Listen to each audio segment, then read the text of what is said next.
when you do that, or wait till you get home and see what's going to happen to you, or just wait till you I tell your father about this. So all of the things that you keep saying make that child feel like I can never show my emotions again, because if I do, I'm going to get into trouble, right? So as a kid, you learn very quickly, I don't want to get a hiding. So if I don't want to get a hiding, I need to shut my mouth and disappear.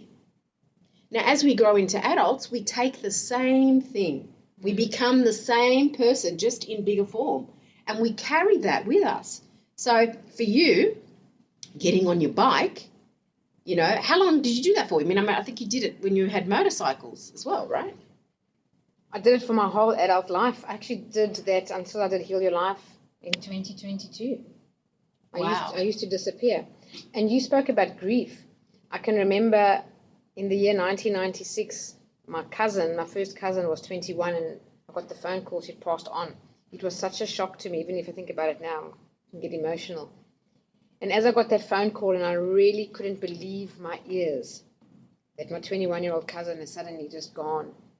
And I got off the phone, and I went straight to the front door, and I left my partner standing there, and I never came home for like 2 hours. Wow. When I got home, my partner was freaked out, so white as a sheet, worried, sick. Where have you been? I've been so worried about you. I went up the road, down the road. So no mobile phones, right, at that No, this time? is 1996. Yeah. No. Got a good thing coming, and it's all I need. Everything I wanted is in front of me. Stuck it up in the dark, sun is shining over me. I got a good thing coming, just wait and see. It's a good.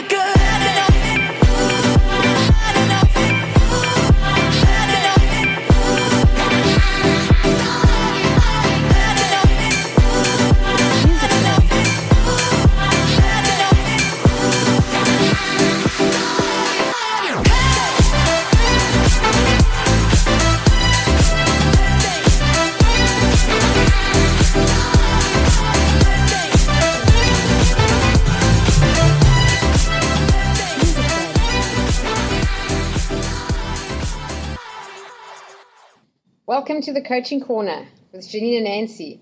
This is our very first show, and I'm here with my wonderful co-host Nancy, who's going to introduce the show.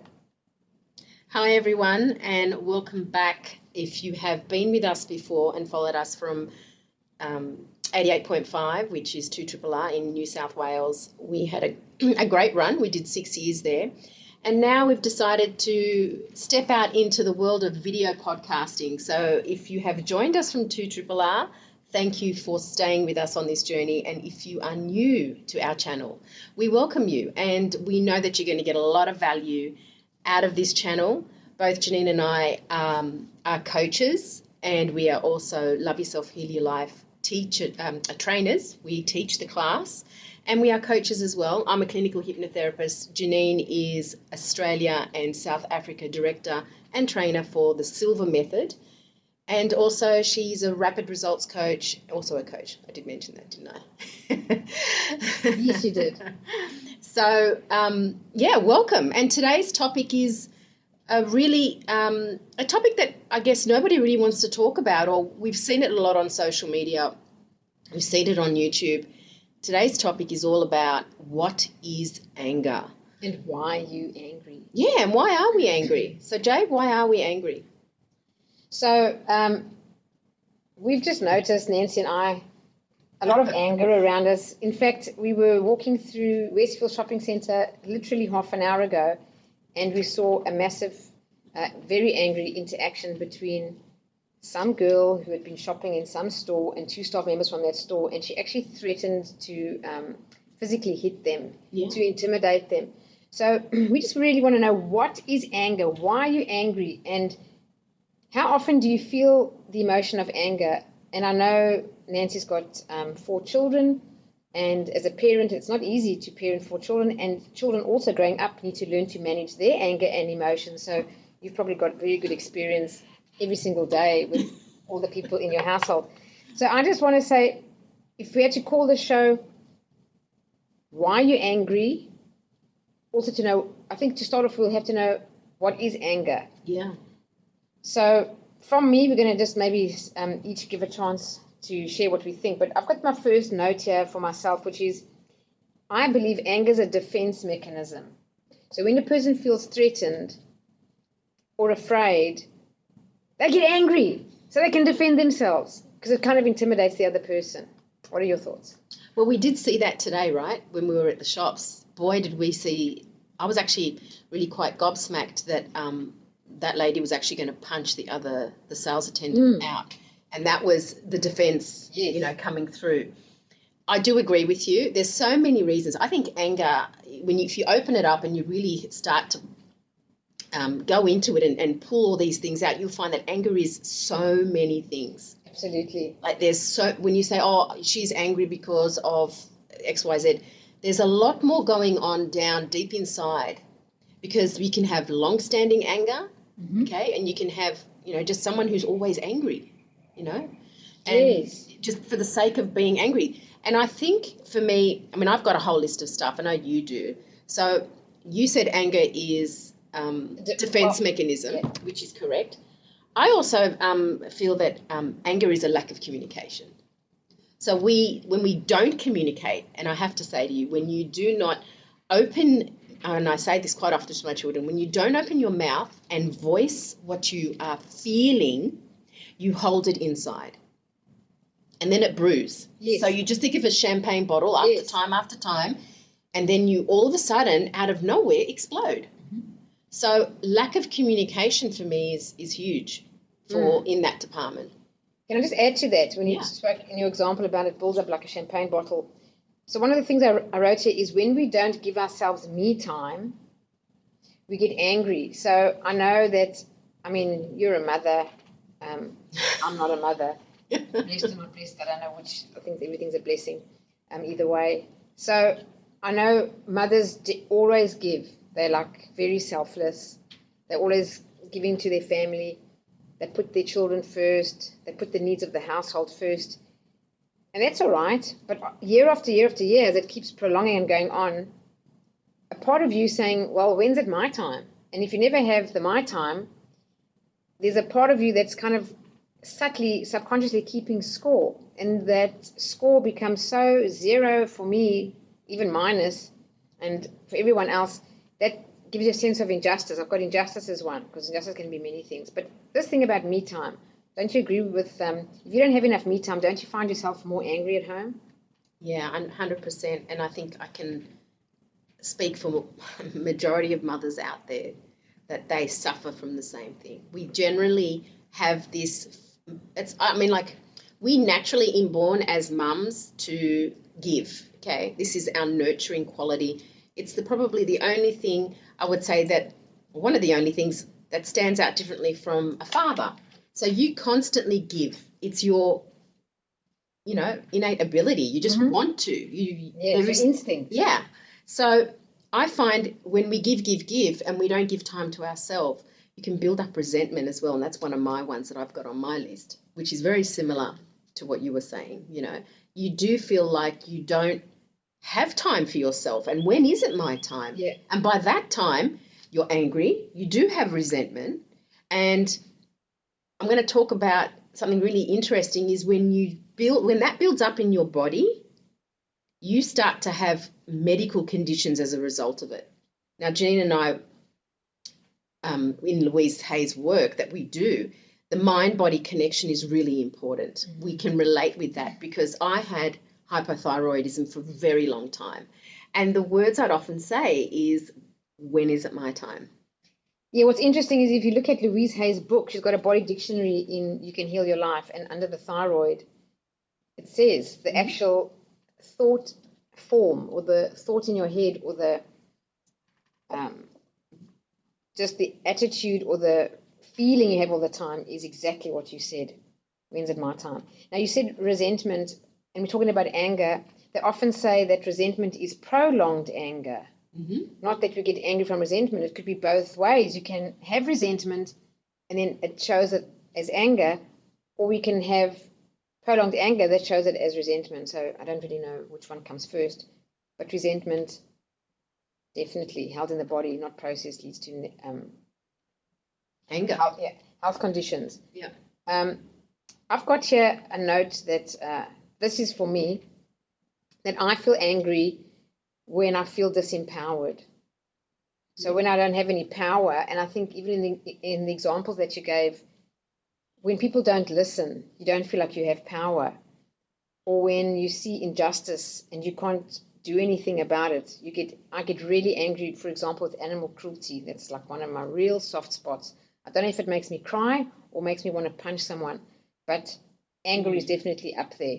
So that's the feeling of disempowerment. I feel I don't have any power in that example, and even if you feel disempowered when you're having a discussion with someone. I know in families argue. I'm Italian. We certainly make a lot of noise. We argue. When I'm not heard, it's a feeling of disempowerment. I'll get angry. Or when people bully you or feel like you pushed into a corner, again, you feel like you've got no power. So definitely I have disempowerment because that's my own personal experience. Well, it's funny you say not being heard. I think it is one of the biggest things for mothers. I'm going to speak for myself, but possibly women not being heard, whether it's with your children or in a relationship, or with even your siblings or your family, or even in corporate. Not being heard or not feeling that you're being heard, and that can cause so much anger. Because you might say it the first time softly, the second time the same, the third time your voice, it's rising, you can feel it, right? Mm-hmm. And then by the fourth time, it's like, you want to scream it out.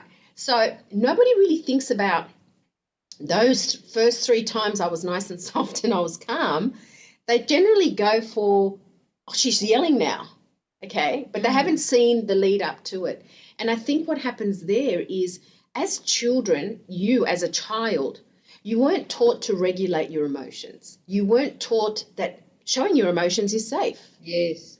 And we weren't taught that it's okay. You must release. And I think that's a really big part in why we have a lot of young people walking around with unprocessed anger, okay? Yes. Is because they see their parent unhealed, screaming and shouting all the time, okay? Now, I can say very much on camera, I am a recovering angry mum. I am.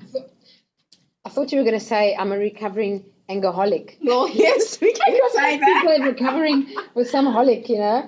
alcoholic or addict. 100%. It is an addiction. Anger is an addiction.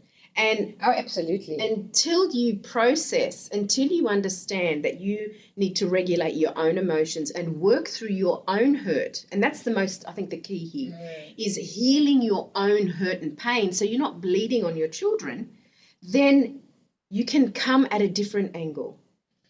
Yeah, absolutely. And the two sides of the same coin is hurt and anger.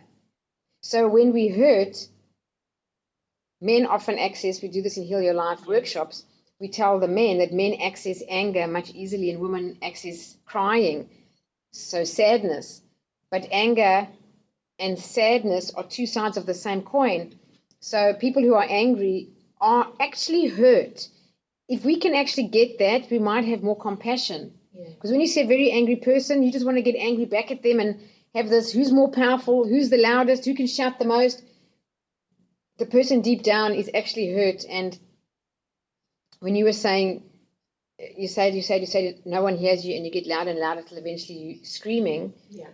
The one thing that I want people to know is that out of the many emotions that we can experience, I don't know, what's that movie called, Inside Out? Yes. I think the first movie they had like 6 emotions, and they made the second movie and they said, okay, we've actually gotten like, I don't know, maybe 8 or 9 or 10 emotions. But Brené Brown says there's like 86 or 87 emotions. And when you think of that, we only use, in our language, we only use like 5 to 10 emotions. Right. I'm angry, but there's feelings. And if I use disempowerment, it is anger, but it's a different word. Or a feeling of powerlessness is the same thing, but just slightly different.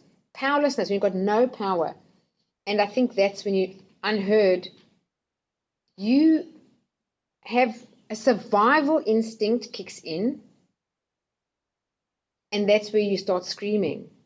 And we scream because we have no choice in that moment, instinctively, so from a survival mode, to intimidate the other people, to take a back step, and to maybe get a bit of a fright, and to shrink slightly so that we can be heard.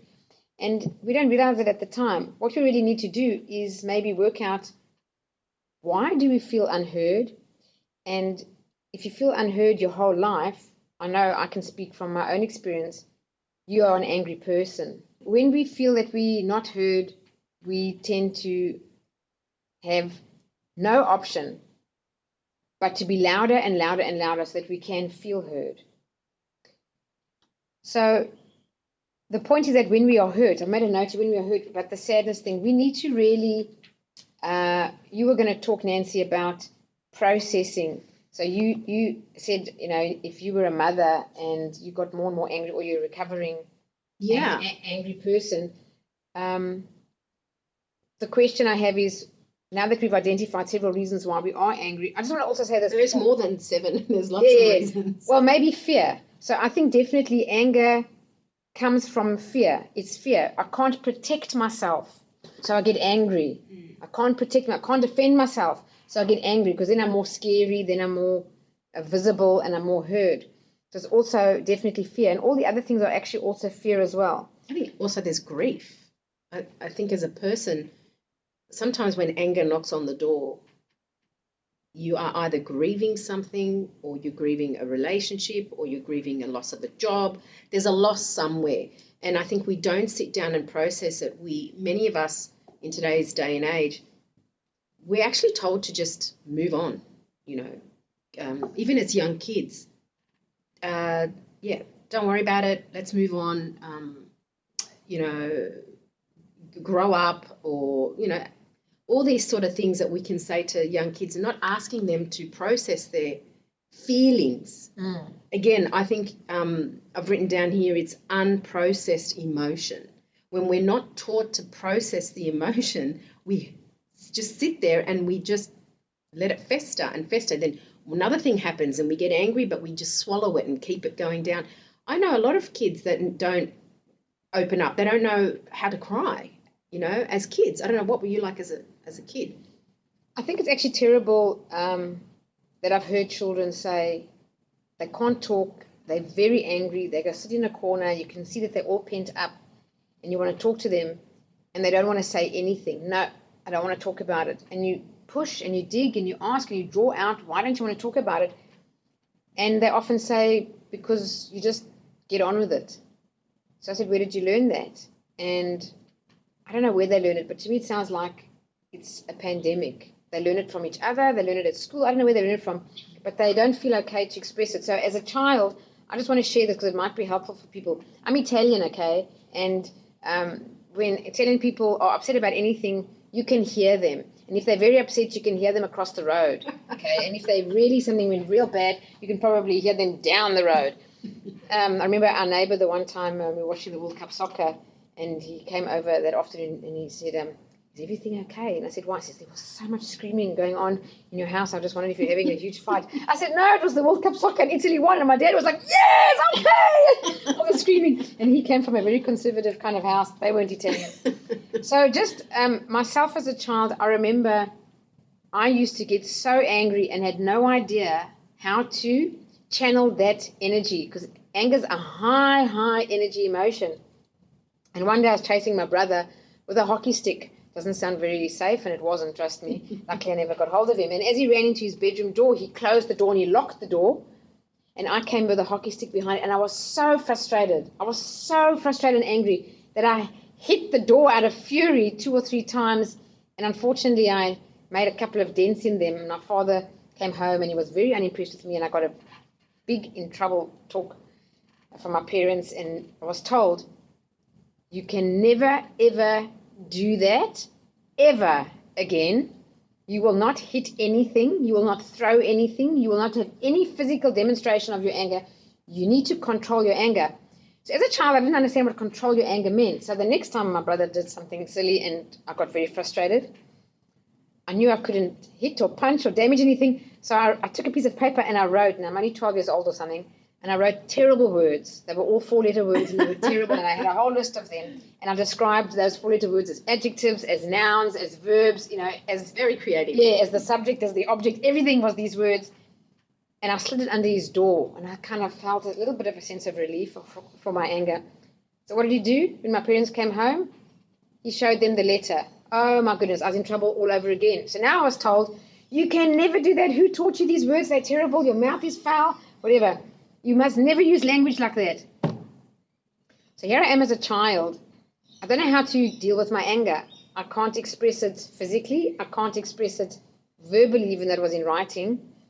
So then I found at that young age, my alternative was to leave. I used to get on my bicycle and ride, standing up off my saddle, ride hard until I was exhausted, because the energy has to move. You're expending the energy. And unfortunately, that became my go-to. So when I got older, and I was 16, 17, I used to get upset about things and I would just leave. People didn't even know where I went. I just walk out the door. I wouldn't come back for hours. That's not healthy either. Okay, I'm just letting people know. That's not the solution. So Nance, here we are both as Heal Your Life workshop teachers and trainers, and we have an anger processing section in the workshop. 100%. But let's just talk about processing anger and the need to process it. Well, for me, processing anger is different for everyone. Some people don't like to expend the energy. They actually feel it's incorrect. Okay, they don't think that it's appropriate. For me, I like to retreat alone, and I like to, either punch a pillow, scream, remove the energy, get the energy out. I could just take that slower and talk about punching a pillow. Well, punching the pillow is, you got to move the energy. If you keep the energy in you, okay, you are only creating more of everything that we've just spoken about, resentment, frustration, and then you lash out, with your tongue, because there's nowhere else to go. You can't move it, so you're going to lash out with your tongue.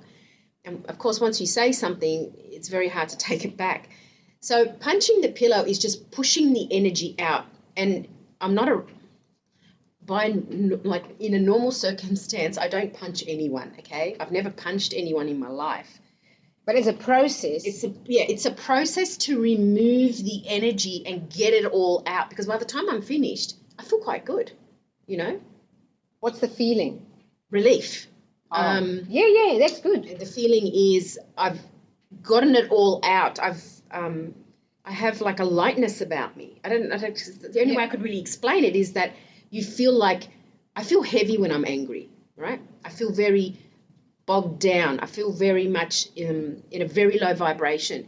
When I expend the energy and when I release it, I feel light.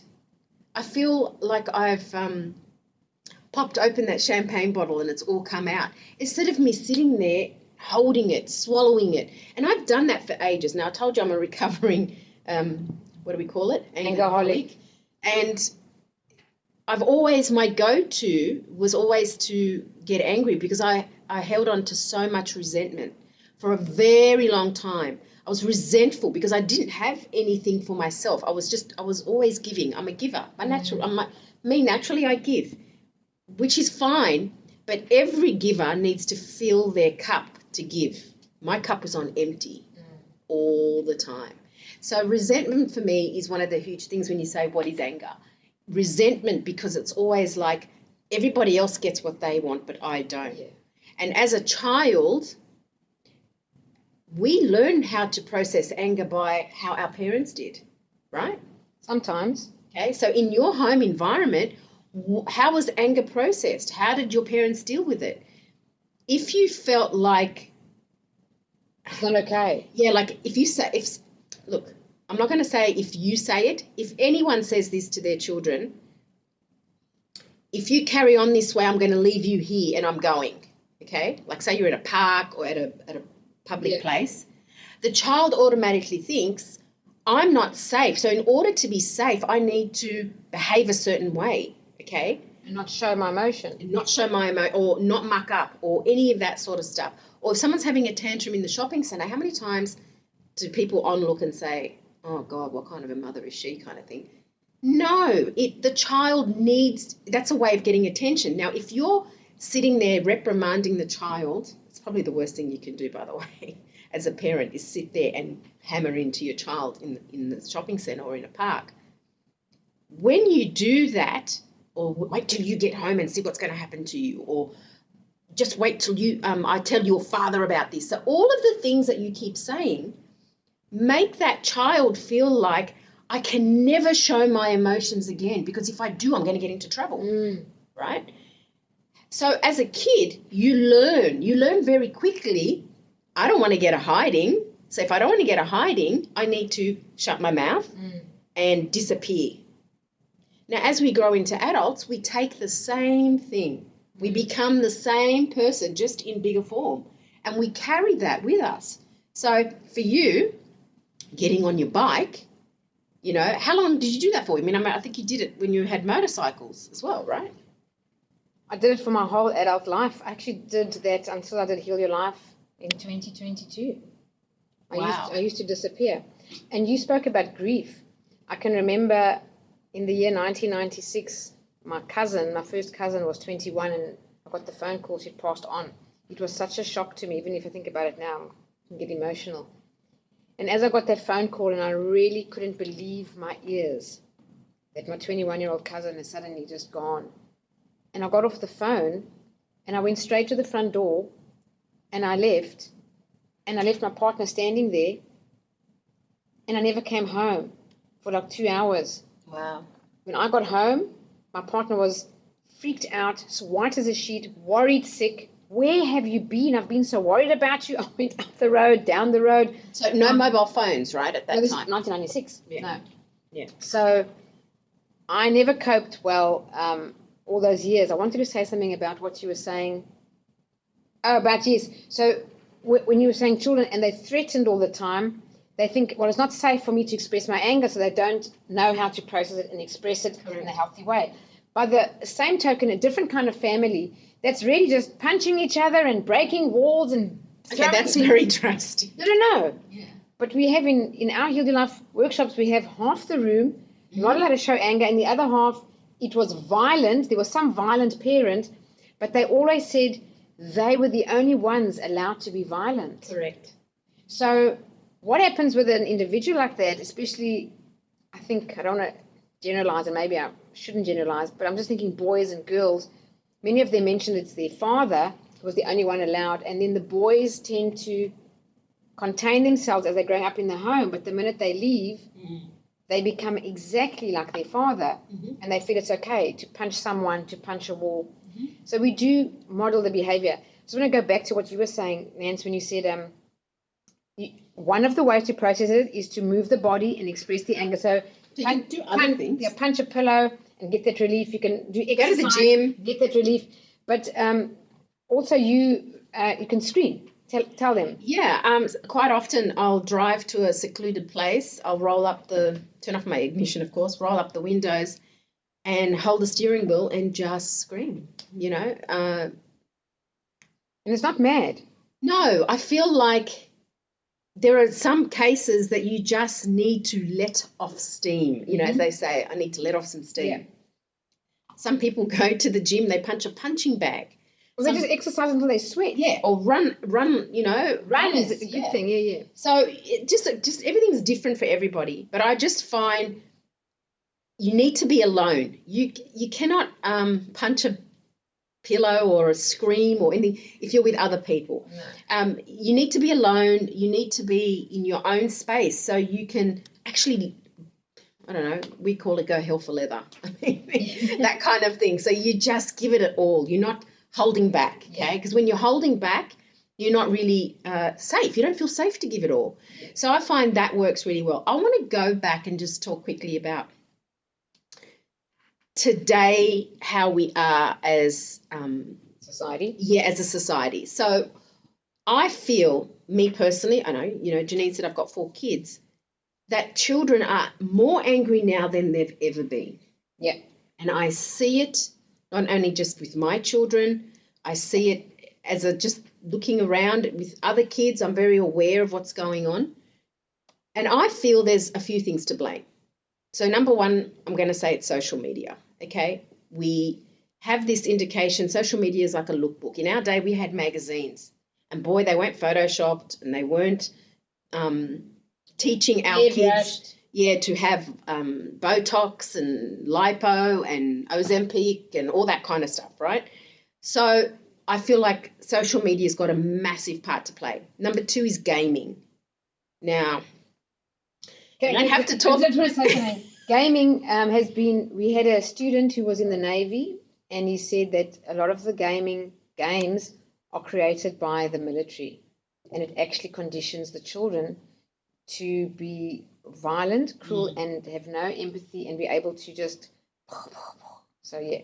Yeah, correct. So gaming for me is anger. Like you see the games, not all games, but you see the majority of the kids that are playing Fortnite, Roblox Yes, can please be don't quite. advertise them. Okay, no, I'm not advertising them, but I'm trying to explain that it's not healthy. Okay, so kids are playing gaming, and then also And it's conditioning violence. Because Yeah. they keep playing violent games, you're conditioning the person to be violent, especially a young person who has a very impressionable brain. correct. If you keep exposing yourself, even if it's 30 minutes a day, every day to the same thing, you'll become conditioned. If I expose you 30 minutes a day to prayer, Yes, you'll become a different kind of person to me exposing you 30 minutes a day to violence.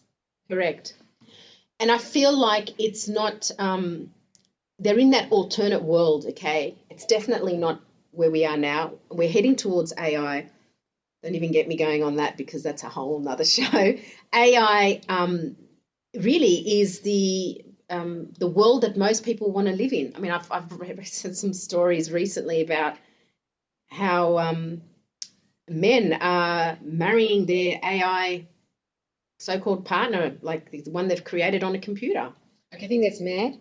Okay. But it is it is true. happening. It is happening, and also, So we're not living. yeah, in the- we'll definitely do a show on AI, but it's the absolute, if there's roads and they lead you to different towns, that one leads you to no connection, isolation, and reliance. And do you know why? That's happening? Reliance on AI. So the more you use it, the more reliant you become. And But do you know why it's happening? People are choosing to marry their AI companion. they don't have any conflict. Thank you, because the AI. They don't have to learn any interpersonal relationships. The AI doesn't argue. The AI adores you. The AI says what you want to say, tells you what you want to hear. It's everything that is not real. Okay, let's think about it here. Janine and I, we're real. You won't find AI here. We are not AI generated images. Look, it hurts, all right? Yeah, absolutely. Let me just say this. The greatest area of personal development on the planet is interpersonal relationships. All problems that you have are interpersonal relationships. And if you're not good at them, you have a difficult life. And if you're good at relationships, you have a fantastic, and I mean it, a fantastic, wonderful, joyous, superb life. If you don't have any of that, it's your interpersonal relationships. And these people skills, we have to learn from people. So yes, AI strips you of that. And by the way, I find AI compliments you for the smallest thing and is so apologetic if you call them wrong. There's no human beings like that out there, okay? So that goes back to kids. So the kids are seeing all of this. This is all unrealistic, okay? So the gaming, unrealistic. It's teaching them extremely bad habits. Yeah. I'm sorry. I know you're going to have a lot of people out there that might listen to the show and say, oh, what is she going on about? But it's true because I have 4 children and I have seen it with my own eyes, okay? I don't feel it's all that great, okay? That's me personally. I feel like kids are angrier now than they've ever been. There's anger on the playground. There's playing games that they're mimicking in the gaming, okay? Mm-hmm. There is this expectation now that they see on social media. And they're angry because they can't be like that. Because as human beings, we cannot live in a pretend world. This is our world. We live here. We cannot pretend to live in another alternate universe. They are disappointed more than ever, okay? They can't regulate their emotions more than ever. We have seen young kids grow up to be 20 plus, 25 in the workforce and cannot regulate their emotions. And as a result, they have the smallest altercation and they want to resign. Correct. And they think that the problem is their environment. So if they go somewhere else, they'll be happier, but they take themselves with them. So that becomes, after a period of time, also unhappy. Instead of fixing themselves, they just say, I'm going to leave here and go over there. But you take yourself with you. Correct. Yeah. So in terms of processing anger, one of the things which I didn't do correctly with my story as a kid when I was writing 4-letter words, but one option is to journal. And I can relieve myself by writing, which I've done before. I once sat and wrote a 3-hour letter to someone and got everything from years and years and years of pent-up anger that was never processed, and it was very good relief. And then about a week later or 2 weeks after that, to read that long letter, again, gave me almost like therapy, a sense of relief because it came out. So journaling. Another way is the mirror. Yeah, so if you're not familiar, Louise Hay, founder of Hay House and, of course, self-help, she created a program called the 21-Day Mirror Work. Loving yourself. Yeah, loving yourself kind of course. Now, in that, you're asked to go to the mirror over a series of days, and there's one part during the lesson, I think it's on day 8 or 9, I'm not quite sure. You actually have to talk to the mirror about anger. So you put the person, you look yourself in the mirror, you look deeply into your eyes, like you're talking to the other person. What's really helpful is that if you can just step into, sometimes if you're not really angry with that person right now, but you do have anger around a situation, if you step into it, like you think about it, you feel the feeling of what it felt like, you can really talk to that person in the mirror. You're not actually talking to them physically, but you're talking in the mirror, so you're getting it all out. The person isn't there, so you can actually feel safe to explore where you need to go, communicate your feelings. I find that incredibly powerful. I've done that so many times, and I have burst into tears about something that happened way back, like long ago. Yeah, and mirror work's very powerful because when you do talk to the mirror and you look inside your own eyes, you actually, it's so real. So you're witnessing yourself expressing, that's already therapeutic. You are expressing, that's also therapeutic. And looking in your own eyes talks to your own subconscious. And I just want to say this. One reason why people are angry is they lack courage. Yeah. They lack courage. The courage, everything you've spoken about, Nance. The courage to speak their truth. The courage to express the emotions. The courage to tell someone when you're unhappy about something. The courage to deal with something face on instead of just trying to go somewhere else and just get angry. Like if you never have me time, like you were saying as a mother and you build resentment, it's because you never had the courage to say, I want a day to myself, or I want to go out this afternoon and not have to do anything to do with children just for half a day. We don't want to say that because we feel guilty. That'll be another show. And there's also other things too. I have to say, and I'm going to bring it in, cultural. The culture that we're in. And not just society. I'm talking about now culture as in, nationalities. Certain nationalities do not say, hey, take the day off, or why don't you give time to yourself, or why don't you love yourself, or why don't you fill your cup first? I was never told that as a kid, okay? I'm Lebanese. I love my culture, okay? I love who I am. But I was never, ever taught at school with my family, my mother. I saw my mother selflessly give everything to my family, her family. But I never saw my mother take a day off to herself. And when she did, recently, I asked her a question. I mean, I'm a Heal Your Life teacher. And I coach. Yeah. So I asked her a question, and she said she felt guilty. I'm sure. So this is what I'm talking about. Stepping out, the first step really, I could say the antidote to all of this is self-love. Yeah. Yeah. So we're just going to wrap up the show. Spoke about anger, all the reasons why we're angry, but really the thing that you can do, which we mentioned, was you can punch a pillow, you can go somewhere and scream, you can journal, you can write a letter. You can talk in the mirror, you can write the person a letter, Yep. Go for a walk in nature, or one of the other healthy things to do is also I used to go spend time with my pet. She always calmed me down and Well, that's the key. made me feel just there for me.